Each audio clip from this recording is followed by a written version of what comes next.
Hello, family of God. It's that time again, our 7-minute social time. My name is Jeremy, and I will be with you for the next few minutes. And hopefully, by God's grace, we will encourage each other to continue to fight the good fight of faith. So, what have you been doing for these past few weeks? It's been about 6 weeks. This all started, lockdown started when? March 19th. March 19th. So it's been about 6 weeks. And truth be told, I haven't seen any of you all since this whole thing started. It has been a while. I'm sure you all wonder how I've been doing. I hope you wonder how I've been doing. I've been doing fine, and I've truly embraced and have enjoyed this whole downtime together. You know, downtime in the dictionary, I looked it up earlier, and it really means state of inactivity or the state of lack of activity. That's what downtime is. And so for the Christian, what does it mean to have downtime?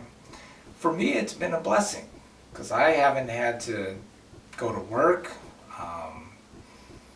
Just been a lot of time really looking about who I am, where I am with the Lord, and it's been a lot of prayer, a lot of Bible study, and I think that if we look at it that way, we will begin to see that this whole thing, rather than it being something that should scare us, we should understand that God has given it to us that it might be a blessing to us because He's preparing us for something.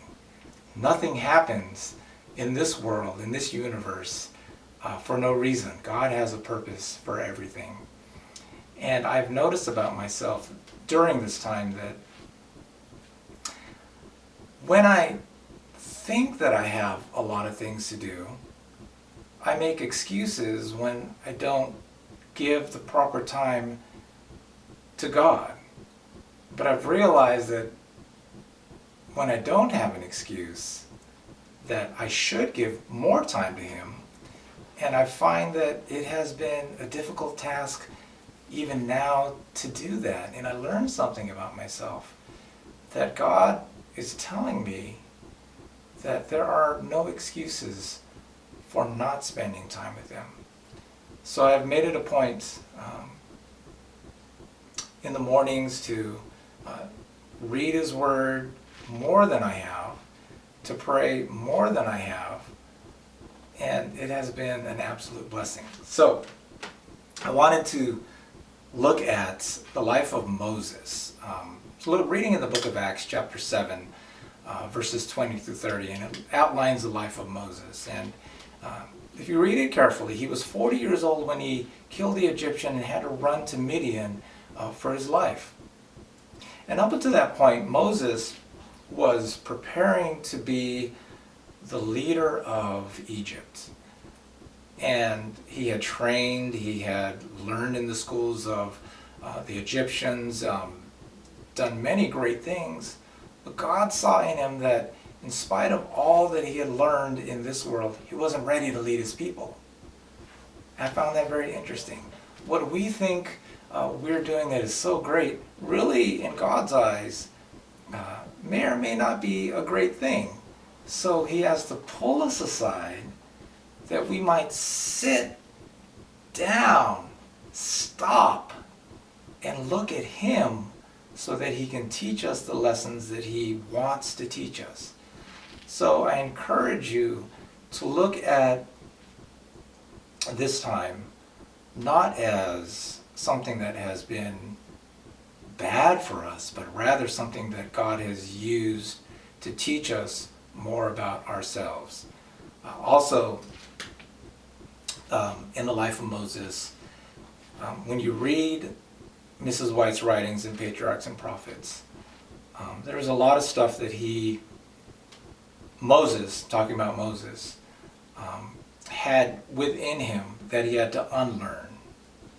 And as he took care of the sheep, as he learned to minister to these, these dumb animals, God was teaching him by allowing him to do this, how to care for his people. So it's interesting that during this time, during this assessment time, God has just taught me a lot about myself. And what I've learned about myself is pretty simple, and I'll admit it to you, that I need to be more kind, I need to be more loving, I need to be a better minister to those who are around me, because now that opportunity has been taken away to do it like we should, I realize as I look back on my life that in all aspects of my Christian experience, of our Christian experience, we can always do better. So my admonition to all of us today is, let's do better. Let's put God first, put him best, put him always, because he's coming again soon, and we want to be ready to meet him in peace. Amen? So let's be ready. Be encouraged. Continue to fight the good fight of faith. Peace.